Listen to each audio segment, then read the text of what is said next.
Hello everyone, I want to talk today about some investing stuff. We've all heard of Jacob Rees-Mogg, Tory, Conservative politician, very rich. Well, his background is in investment and in banking, and went to Eton College. He joined Lloyd's investment management group in Hong Kong in 1993, and he pioneered the global emerging market equity products. I've just started a new venture now. I'm heading up the UK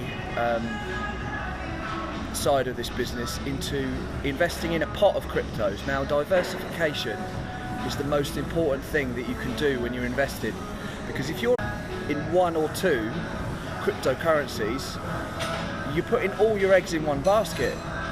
Yeah, you want to be in, like, I'm in 27 at the moment, and there's more that I'm interested in getting into.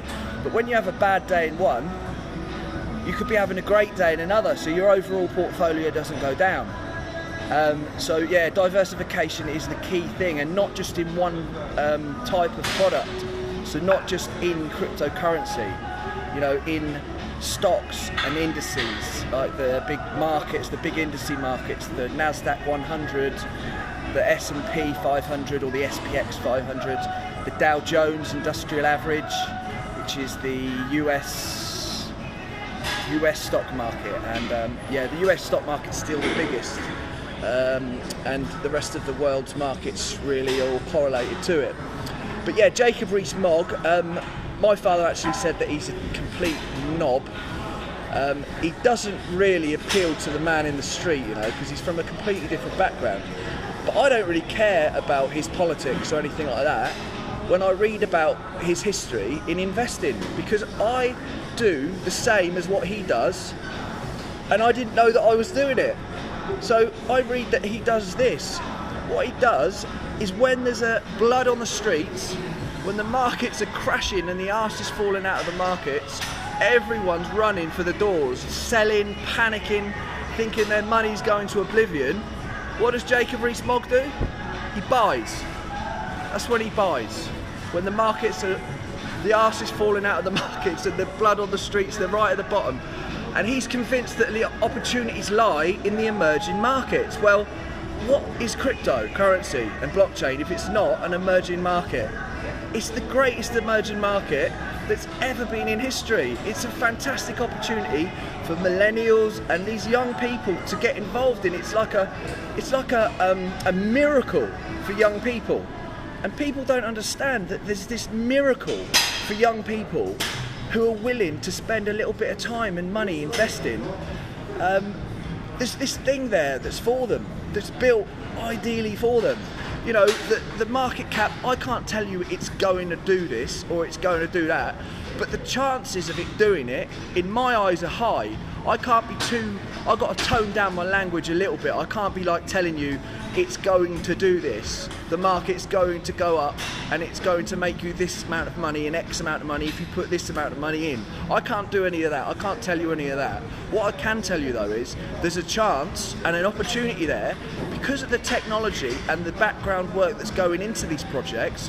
There's a jolly good chance of this being a gift from God for millennials. You know, and these people don't want to listen, but I'm not going to spend time on critiquing people or being cynical about people that don't want to listen.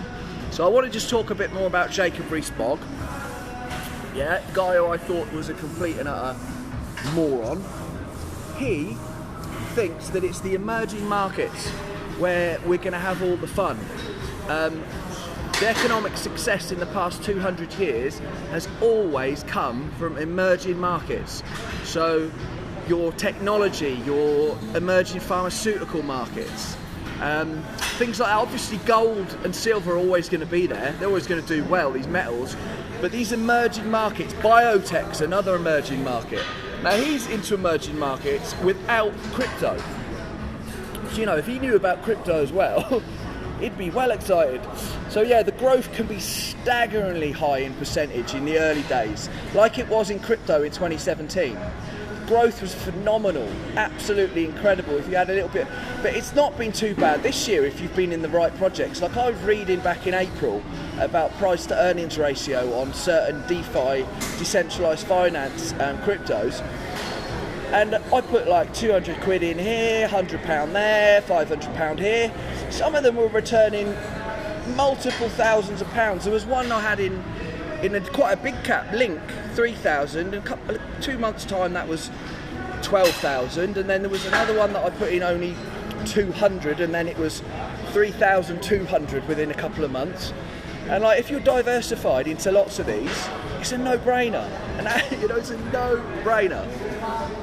So yeah, Jacob Rees-Mogg, he's all into the emerging markets and how important that is. So that's perfect, spot on with where I am with all of this. He says, have veins of ice and nerves of steel. That's the big thing. That is it. Because when the markets fall down, it's the rule that encourages contrarianism. And in an area where the main theme is well known, the long-term prospect may be well priced in.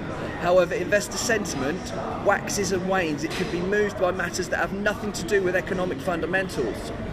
So when he first went to Hong Kong, Jacob Rees-Mogg, there were rumours of Deng Xiaoping's death. I presume Deng Xiaoping is a political leader of some sort.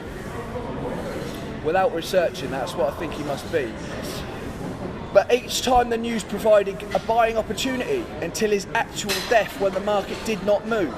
So all this rumour of his death used to hit the market and present buying opportunities for the public.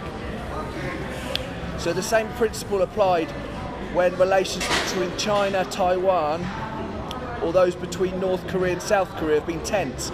So the news is there, but the news isn't gonna, it's not gonna dictate the scenario, okay? The news is not gonna dictate what the scenario is. Hello, Shay. Luke, how you doing? Do not forget the global context. So with emerging markets such as crypto is God's gift to millennials, basically. It's like a present from God. I mean, it's going to hit $1 trillion. Even Andrew would say, yes, probably hit $1 trillion. Well, if it hits $1 trillion, I mean, if you're diversified in a stack like the stack that I'm now involved with, you're going to make a killing. So the emerging markets become the centrepiece of investor strategies. So the issue of decoupling has been a constant source of debate. It's a chimera. The world's largest economy is always going to be the US, I've just said that.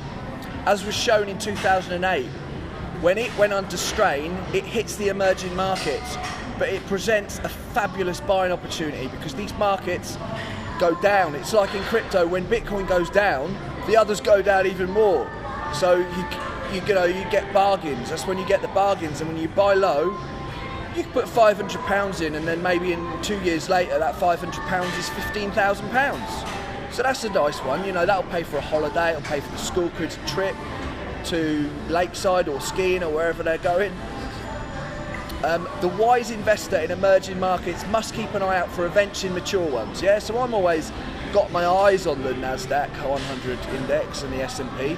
I'm not heavily invested. In fact, I don't hold any of those at the moment. I was trading them on options on a CFD platform for daily swings, for swing trading, when the COVID was on. But that's a lot of stress, a lot of that trading, that sort of trading.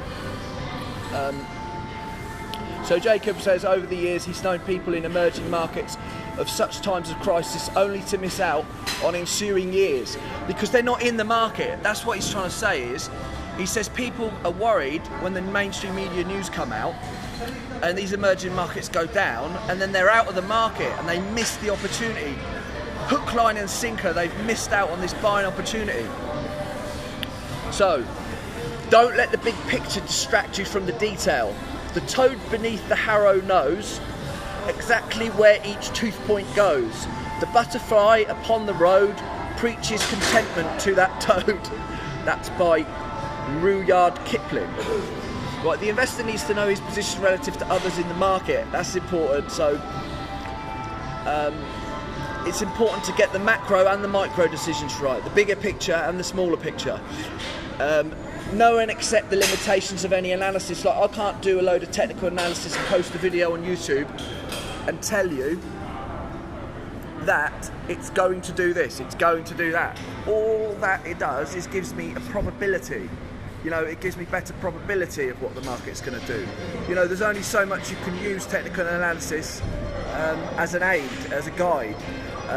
A lot of it's having your head screwed on about the fundamentals. But yeah, what he says is when there's blood on the streets, that's the time to buy. Now, I've been using that technique for over a year now, and although I'm not getting the bottom of the market, I'm getting meat in the middle, because I'm getting it while it's low and there's no confidence and everyone's sold. So when the bulk of people have sold, that's telling you that it's a bargain, it's time to buy. So then I buy little bits and bobs, and then the next day, if it's gone down a little bit more, I won't go in full hook, line and sinker and put every spare bit of fiat currency I've got into it. I will put a bit in, and then I'll wait a day, and if it hasn't gone up at all or just stayed the same, I'll buy some more. It might have gone down a lot more. So that money that I did put in on the day that it crashed has gone down. But it won't go down that much when there's blood on the streets and everyone's sold and it's red day and everything's down 10%. That's when you should be buying.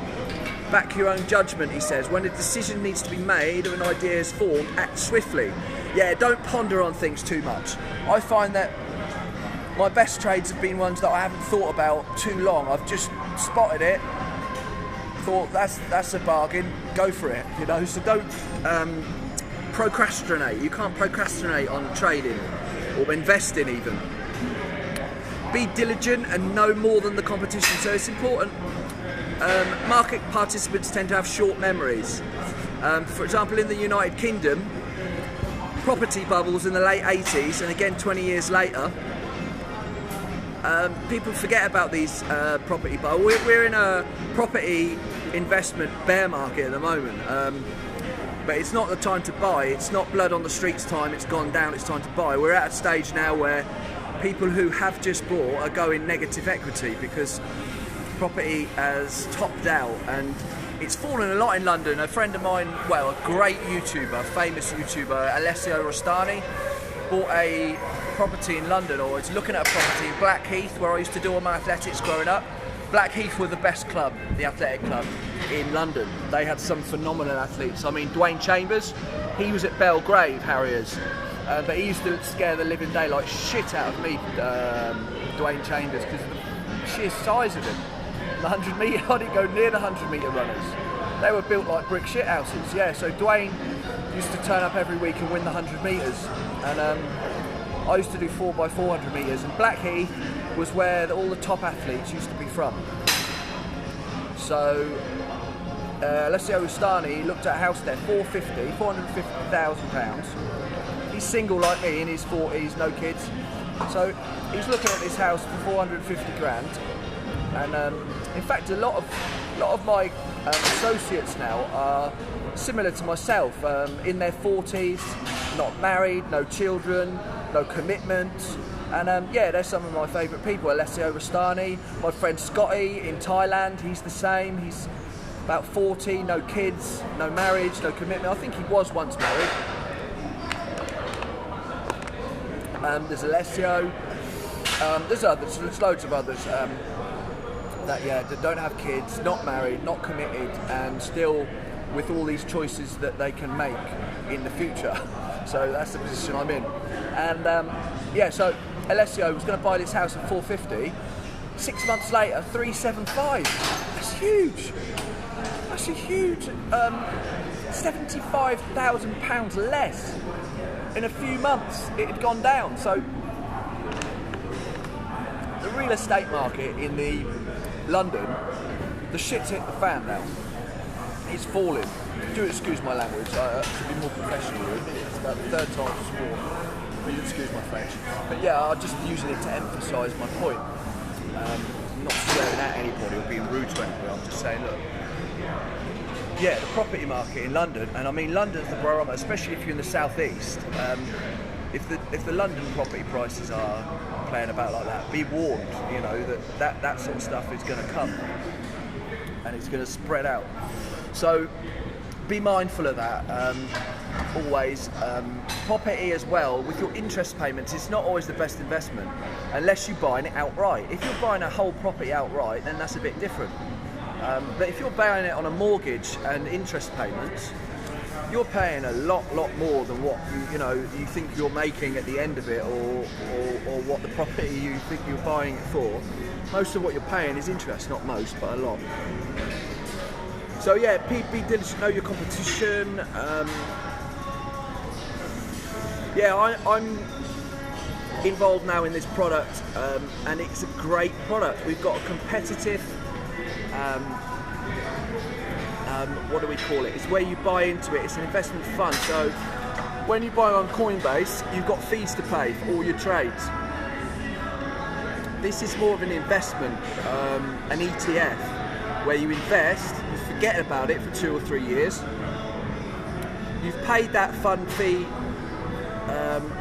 and it's low. We're really competitive. I'm not going to go into details about that, but yeah, when you're involved in a pot of cryptos, like I say, it's being diversified is the key. In emerging markets, diversification, I could put £500 in, and there's a good chance that in an emerging market like this, I'm not saying it will definitely do it, I'm not advising you to buy it, but in crypto, I can tell you a lot more than I can tell you about gold or stocks. In crypto, I can tell you that there's a good chance that £500 in a couple of years could be worth more than £10,000.